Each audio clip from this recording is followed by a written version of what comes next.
I'm Veronica Vance. Coming up, we head to Birmingham for the Uptown Film Festival. Enjoy some tasty Italian at Angelina's Italian Bistro, and then we explore the art at Hill Gallery, so stay tuned. Production funding for this program was made possible by the Detroit Metro Convention and Visitors Bureau, driving tourism growth in Metro Detroit since 1896. More information is available at visitdetroit.com.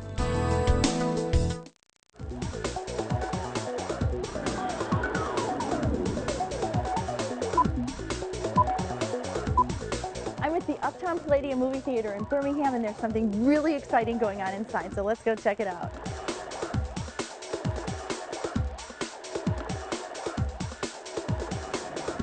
This is the Michigan Movie Magazine, and we are going to see this magazine come to life at the annual Uptown Film Festival. It's a premiere of Michigan-made movies, and to kick off this film festival is a VIP reception where we're going to learn all about this festival as well as the movie industry in Michigan. Let's go.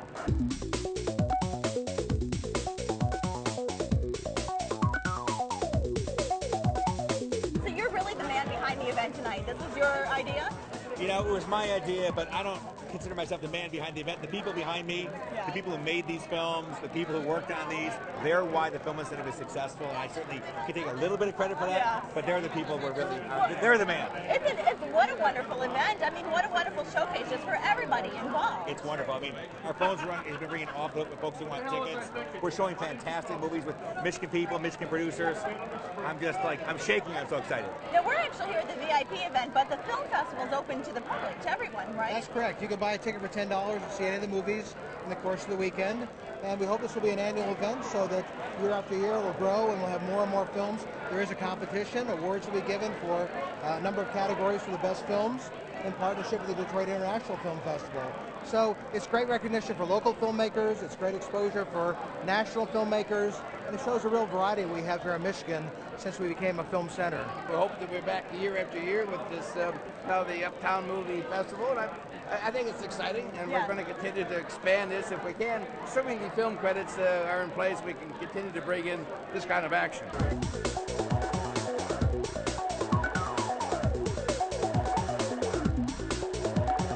You're premiering one of your films here, I understand. Yes, Demoted.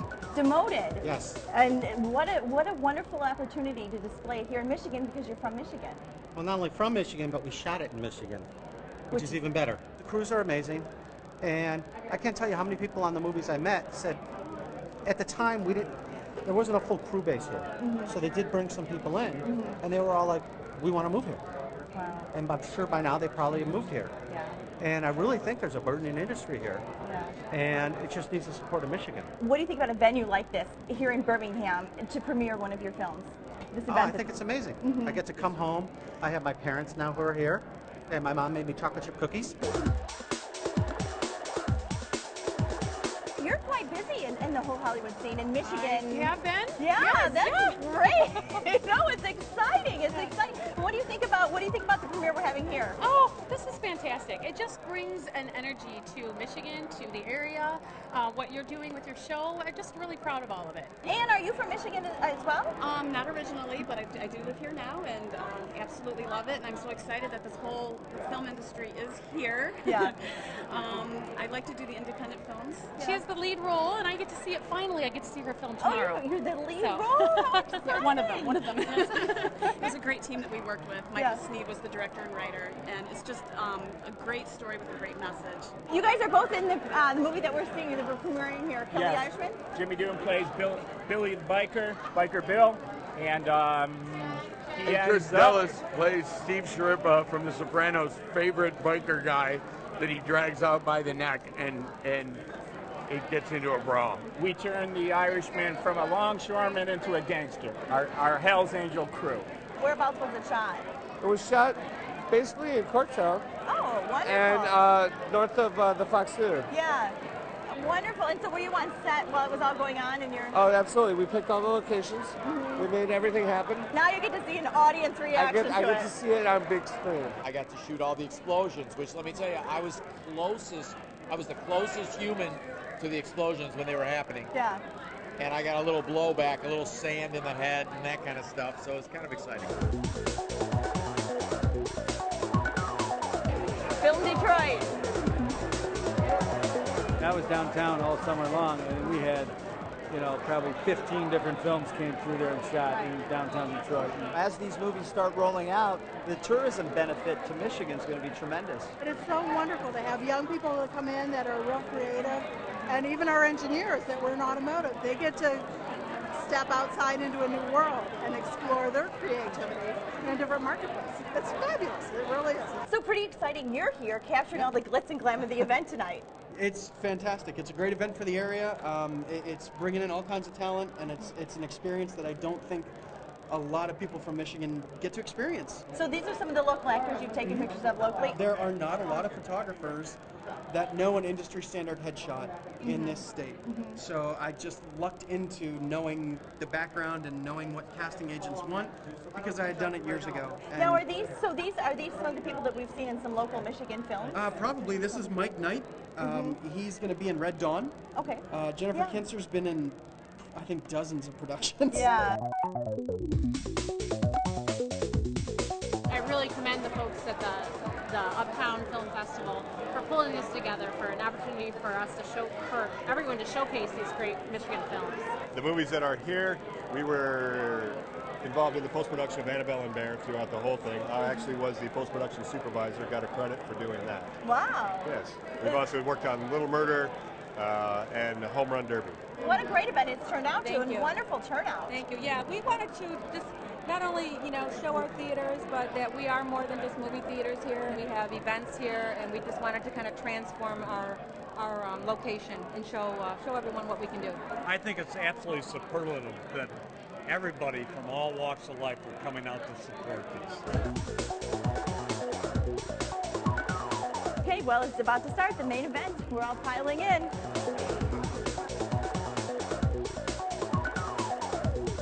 The movie premiere was just fantastic, and it was so much fun to see so many recognizable places. And hopefully this Uptown Film Festival will just grow and grow and grow each year.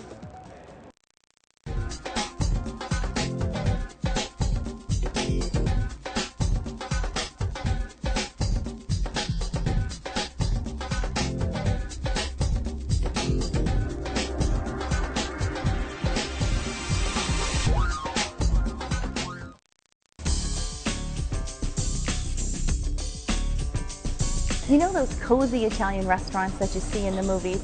You know the kind with the great locations, the fabulous city views, and the warm, welcoming atmosphere? Well, we have one of those Italian restaurants right here in downtown Detroit, Angelina Italian Bistro.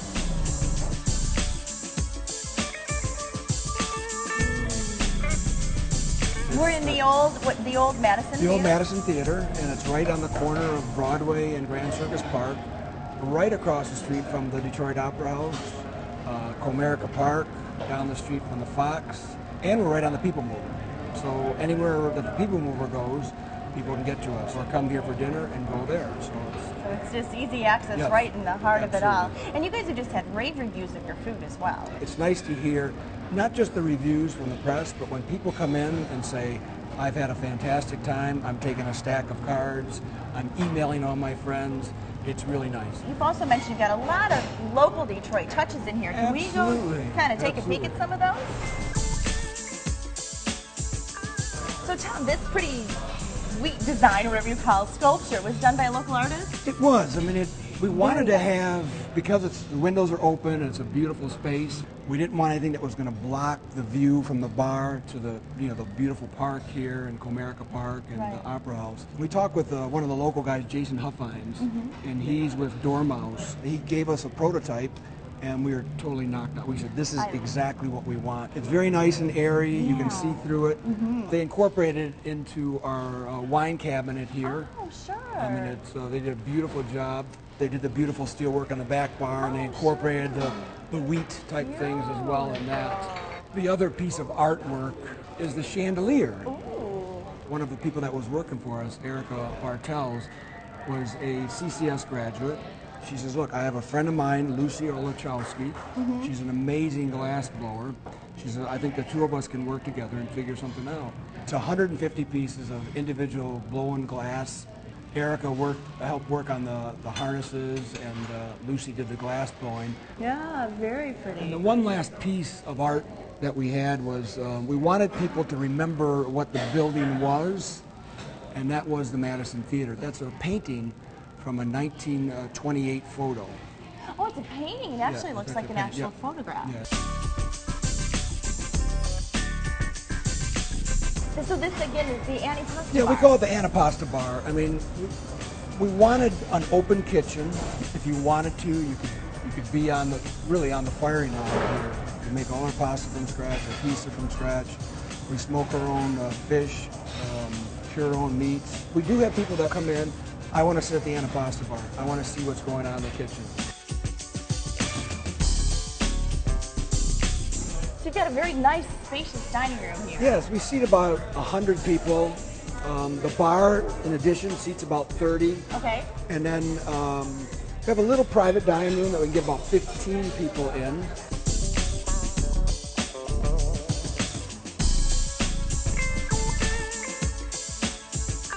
Well, Tom, on the note of talking about the food, it's really got my mouth watering to try some of it. Excellent. Well, let's try some. Wow, this is beautiful. I mean, presentation is such a part of eating, and Absolutely. This is just phenomenal. Over here is our eggplant torre, and basically we've taken polenta. We also have a goat cheese that's layered with eggplant, and then a grilled portobello mushroom. We finish it with the bitter arugula greens and a little bit of balsamic reduction. Next here, this is our struccolo. It's a chicken and Sicilian caponata struccolo. And basically, you take zucchini squash, eggplant, olive oil, a little bit of onions, capers, olives. We've incorporated that into, with chicken, into the phyllo pastry dough. And then a little side of our sauteed vegetables, yellow and green squash. This is one of our signature dishes. It's called the La Angelina.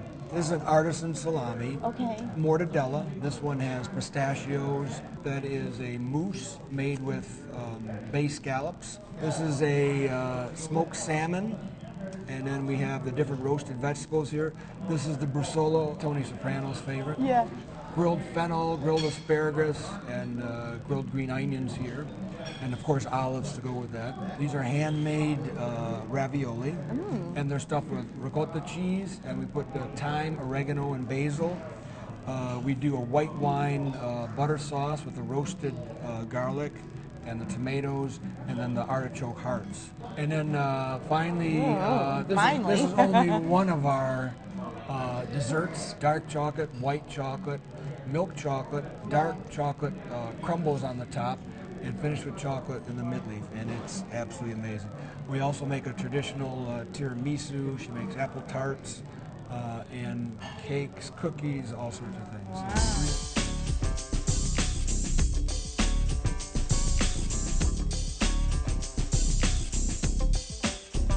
Fennel has anise flavor to it, and a lot of Italians cook with it. Yeah.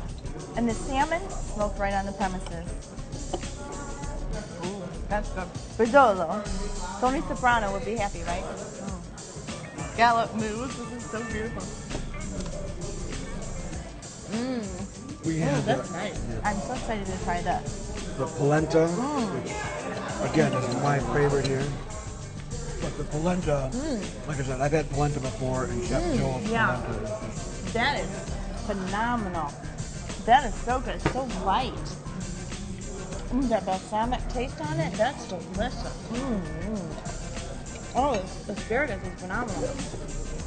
That's better than my grilled asparagus. I think I make pretty good grilled asparagus. That's good. Caponata. Okay. Nice. Ooh, I like the red pepper flavor. That's very good. I don't know what I would order when I came back. I'd have to say, set me up again. I'll let you try some of the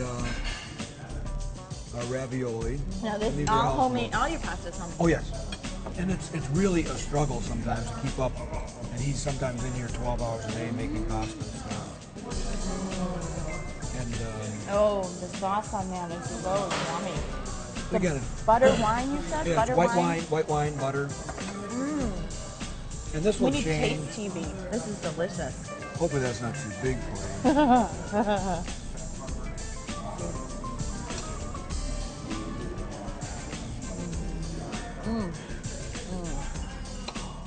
That's like a little piece of heaven. It is so light.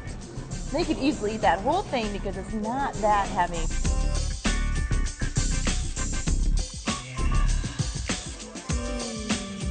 Tom, thank you so much for a fabulous meal. You're very welcome. My pleasure.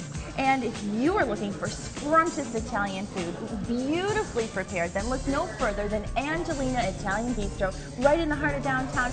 Great views, and this says it all right here. There are plenty of things to see and do in Metro Detroit this month, and our calendar of events is up next to point you in the right direction. See the comedy Love, Loss, and What I Wore at the Gym. Then donate a can of food for admission to the Winter Blast. Get ready for the great outdoors and lakefront living. Then have a blast at Shrek the Musical. Shipshawana on the Road brings the outdoor market to Warren, and the romantic musical South Pacific comes to the Fox. Dog lovers head to Cobo to be entertained and educated, and train enthusiasts head to Warren for a fun afternoon out. To learn of any changes, log on to visitdetroit.com or call 1-800-DETROIT.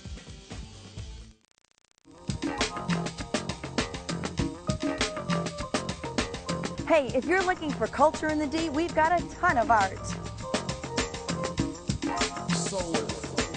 If you're like me, walking into an art gallery can be a little intimidating, but we were at the Hill Gallery in downtown Birmingham where they're dispelling the notion that it needs to be. It's basically like coming into a museum where they really want you to appreciate their contemporary fine art and their great American folk art. Hi, I'm Pam Hill, and I am the co-director, along with my husband, Tim Hill. I want to give you a tip about something that's going on in Birmingham, and that is the public art, which we call here cityscapes. And we have on display 9 pieces of outdoor sculpture that you will enjoy, and it's there to be seen by you.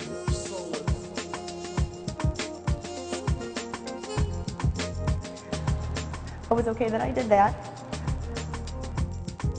Now for this you need a really big wall. Well, so Pam, tell me a little about the Hill Gallery. I mean, is it intimidating? It's intimidating to somebody who doesn't know a lot about art, but you're welcome to come in and take a look around, correct? Absolutely, absolutely. That notion of being feeling like one is intruding when they go into a gallery, or feeling like, well, because they're not a buyer, maybe they shouldn't come in. That is absolutely the opposite of the reality. The reality in a gallery is that the works in the gallery, any gallery, are made by artists who really, really want to have people look at their work. Most of what we have right now, these are all highly recognized, really internationally known artists. It's kind of a way to kind of share, you know, the power of national American art with our local audience. So this is sort of unusual. What are we standing next to here?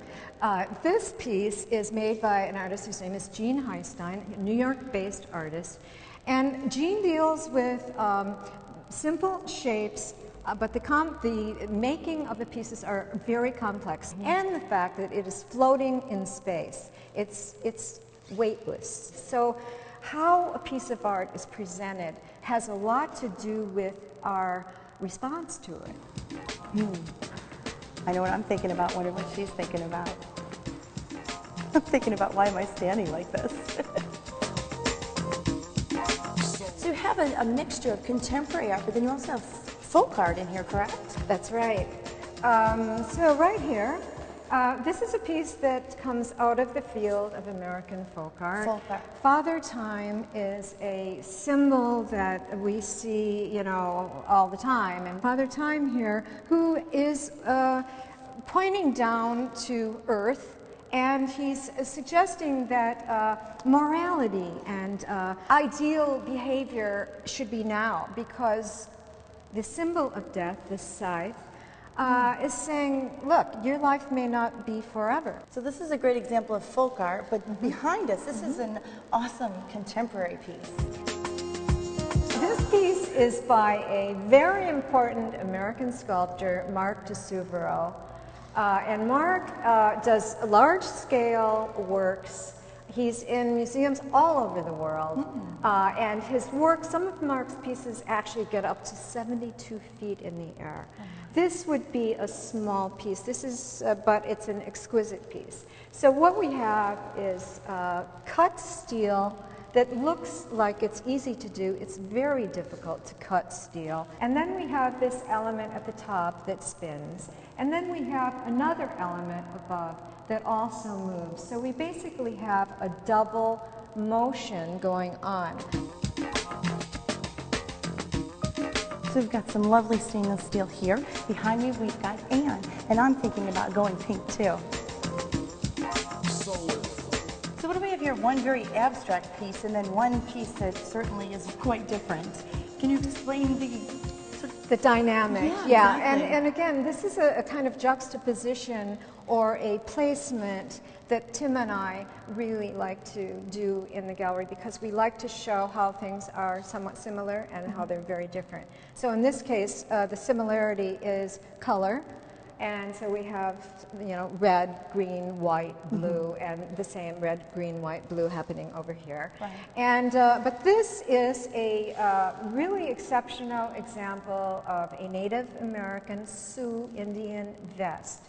And this would have been done right around 1890. Oh, wow. And we have the really beautiful reduced geometry that you find in Native American design. Michael Goldberg is creating like a cacophony of form. He's putting together shapes and colors and shifting moments that suggests, well, if you're looking or listening to music, this would be like jazz at its wildest. Veronica, I want you to see this collection of American whirligigs that we're showing. Whirligigs? Yes, these are whirligigs. And the idea of a whirligig comes from the whirly. And the whirly is the fan blade, the like windmill blade that actually would create the energy to move the figures. So whirligigs are also animated.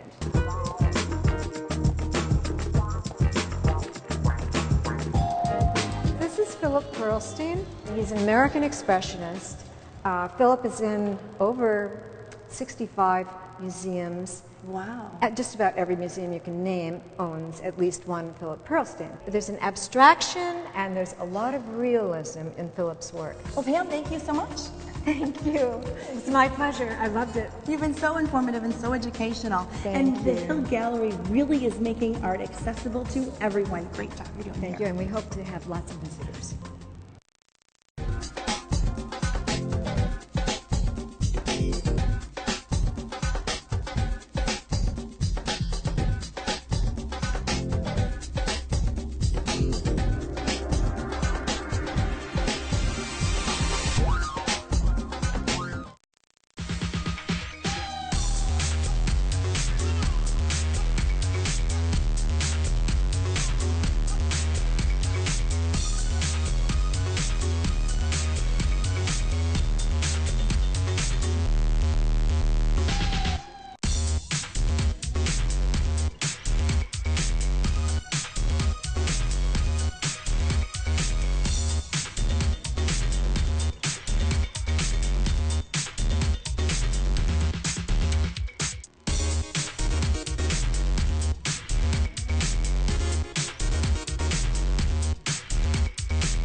Well, that's our show. Thanks for watching. I'm Veronica Vance. And remember, if you'd like more information on any of the places we visited, log on to visitdetroit.com. So until I see you next time, go out and explore on your own and discover the D. To learn about discounts and special offers for featured attractions, plus how to get copies of Visit Detroit magazine, click on visitdetroit.com. Production funding for this program was made possible by the Detroit Metro Convention and Visitors Bureau, driving tourism growth in Metro Detroit since 1896. More information is available at visitdetroit.com.